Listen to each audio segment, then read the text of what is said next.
kami jahat kami.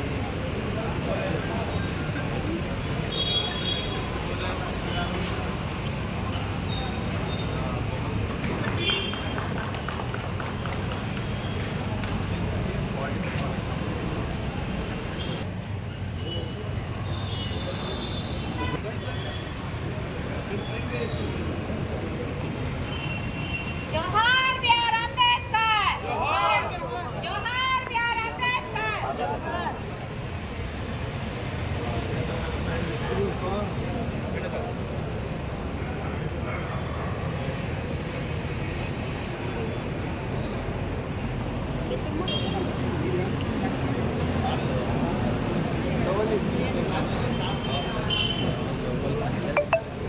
Sir sir commission sir అన్న ఒక్క నిమిషం నా పైన ఇద్దాం వాళ్ళు పోలేక చూసాను మీరు పోవచ్చు కదా మీరు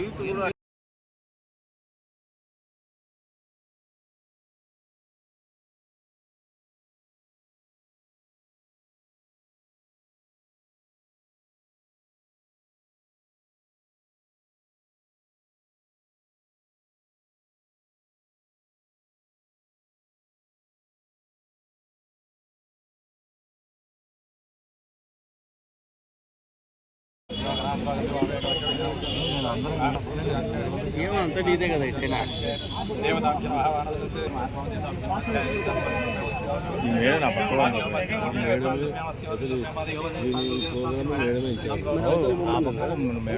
మేడం మీరు అవతల వెళ్తారు సార్ మేడం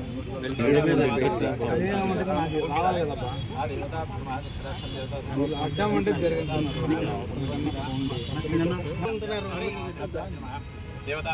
ఇంటికి వచ్చేసింది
అంబేద్కర్ ఆశయాలు అంబేద్కర్ ఆశయాలు అంబేద్కర్ ఆశయాలు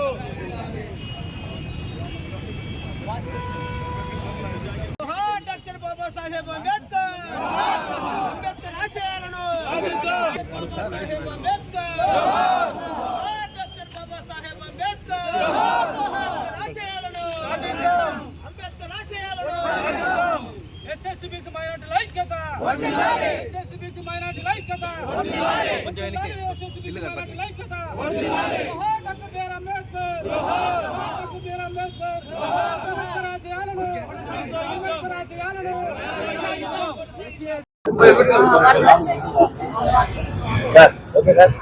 మీడియా వారికి ముఖ్యంగా మీకు నమస్కారాలు తెలియజేసుకుంటున్నాను. దాంతోపాటు ఈరోజు బాబాసాహెబ్ అంబేద్కర్ గారి 134వ జయంతి. రాజ్యాంగ నిర్మాత ఆయన. ఈ దేశానికి దశ దిశ ఏర్పరిచిన మహా వ్యక్తి. 1948-40 మనకు స్వాతంత్రం వచ్చిన తర్వాత దేశానికి మనము ఏ రకమైన ప్రజాస్వామ్యాన్ని ఏర్పాటు చేసుకోవాలని చెప్పి అనుకున్నప్పుడు ప్రపంచ దేశాలని తిరిగినారు. ప్రపంచ దేశాలు తిరిగి అన్ని దగ్గర ఏ రకంగా పరిపాలన జరుగుతూ ఉంది, ఏ రకమైన పరిపాలన కావాలో మన దేశంలో అతి పెద్ద ప్రజాస్వామ్యమైన దేశానికి మనం రూపకల్పన చేసుకోవాల్సిన అవసరం ఉందని చెప్పి దానికి ఒక కమిటీని ఏర్పాటు చేశారు. ఆ కమిటీ రిపోర్టు దాదాపుగా 1950లో 49లో రిపోర్టు ఇచ్చిన తర్వాత 50లో రాజ్యాంగాన్ని నిర్మించిన తర్వాత 1952లో మొట్టమొదటిసారిగా ఎన్నికలు జరిగినప్పుడు బాబాసాహెబ్ అంబేద్కర్ గారు దాన్ని పార్లమెంట్లో సమర్పించడం జరిగింది. మరి పార్లమెంటు వచ్చిన తర్వాత చూస్తా ఉన్నారు, వారు రచించిన ఈ రాజ్యాంగంలో ఎన్నో ఆటుపోట్లు వచ్చాయి. ఇప్పుడు దాని గురించి ఇప్పుడు మాట్లాడుకోకూడదు, ఎందుకంటే ఎన్నో రాజ్యాంగ సవరణలు చేయడం జరిగింది. ఏదేమైనా సరే ప్రజాస్వామ్యంలో బాబాసాహెబ్ అంబేద్కర్ గారి నడవడిక, వారి స్ఫూర్తితో మనం ముందుకు పోవాల్సిన అవసరం ఉంది. వారి జయంతిని మనకు పండుగలాగా చేసుకోవడం జరుగుతుంది. ఎన్టీ రామారావు గారు నేషనల్ ఫ్రంట్ అధ్యక్షులుగా ఉన్నప్పుడు, వీపీ సింగ్ గారు ముఖ్యమంత్రిగా ఉన్నప్పుడు బాబాసాహెబ్ అంబేద్కర్ గారి జన్మదినాన్ని పురస్కరించుకొని హాలిడేగా డిక్లేర్ చేయడం జరిగింది. దీంతో పాటు అదేవిధంగా ముస్లిం జరుపుకునే పండుగ ఏదైతే ఉందో దాంతోపాటు బాబు జగజీవన్ రామ్ దానికి జన్మదినోత్సవానికి ఎన్టీ రామారావు గారు నేషనల్ ఫ్రంట్ చైర్మన్గా ఉన్నప్పుడు మన మిలాదున్ నబీ ఆ పండుగ కూడా ఆ రోజు మూడు ముఖ్యమైన పండుగలు అని చెప్పి ఆ రోజు నేషనల్ ఫ్రంట్ ద్వారా మరి వీపీ సింగ్ గారు ఏర్పాటు చేయడం జరిగింది. ఏదైతే బాబాసాహెబ్ అంబేద్కర్ గారు చెప్పినారో వెనుకబడిన తరగతుల వారికి న్యాయం జరగాలని చెప్తే మరి ఆ రోజు మరి దాన్ని మండల కమిషన్ కూడా ఏర్పాటు చేయడం జరిగింది. సరే, ఇవన్నీ ముఖ్యమైన కారణాలు దేశానికి ముందుకు తీసుకోవడం జరుగుతూ ఉంది. కాబట్టి ఇంకా వాళ్ళ ఆశయాలను మనం నెరవేర్చాల్సిన అవసరం మనందరికీ ఉంది. మన దేశాన్ని, మన రాష్ట్రాన్ని మనం ముందుకు తీసుకుపోవాలా. మన ప్రగతి పథంలో మన దేశాన్ని ప్రపంచవ్యాప్తంగా మనం తెలియజేసే అవసరం. ఇంత అతిపెద్ద ప్రజాస్వామ్యం దేశం ఎక్కడ కూడా ఏమి లేకుండా కూడా ప్రశాంతంగా జరుగుతూ ఉంది. ఎక్కడ కూడా జరుగుతూ ఉంటాయి కొన్ని ఎందుకంటే దాదాపు 50 కోట్ల జనాభా ఉండే దేశంలో ఎప్పుడో ఒకసారి చిన్న గొడవలు జరుగుతున్నాయి. కానీ ఇంత సమర్థవంతంగా పరిపాలన ఎక్కడ దేశంలో జరగడం లేదు మన భారతదేశంలో. ఎందుకంటే మనం దాన్ని స్ఫూర్తిగా మనం ముందుకు తీసుకుపోవాలా. ఎన్నో సంక్షేమ అభివృద్ధి కార్యక్రమాలు చేయడం జరుగుతుంది. ఈరోజు పేదల కోసం ఎన్నో సంక్షేమ కార్యక్రమాలు తెలుగుదేశం పార్టీ ప్రభుత్వం కూడా ఈరోజు ఎన్నో మంచి కార్యక్రమాలు చేయడం జరుగుతుంది. ఎంత రాష్ట్రానికి ఎంత భారమైనా సరే రాత్రి మగలు కష్టపడి సంపాదించి పేద ప్రజలు పంచాలని చెప్పి ఉద్దేశంతో చేయడం జరుగుతుంది. మరి బాబాసాహెబ్ అంబేద్కర్ గారు ఆ రోజు రాజ్యాంగంలో పొందుపరిచినట్టుగా వారికి ఎస్సీ ఎస్టీలకు కూడా ఈరోజు వారు చట్టసభల్లో కూడా అవకాశం కలిగడం అనేది మహాదశ. లేకపోతే అవకాశం కాదు. వెనుకబడిన కులాల వారికి, బాగా అణగారిన వర్గాల వారికి ఈరోజు అవకాశం వచ్చేది కాదు.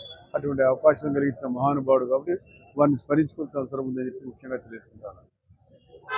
న్యూస్ టీవీని తక్షణమే సబ్స్క్రైబ్ చేసుకోండి.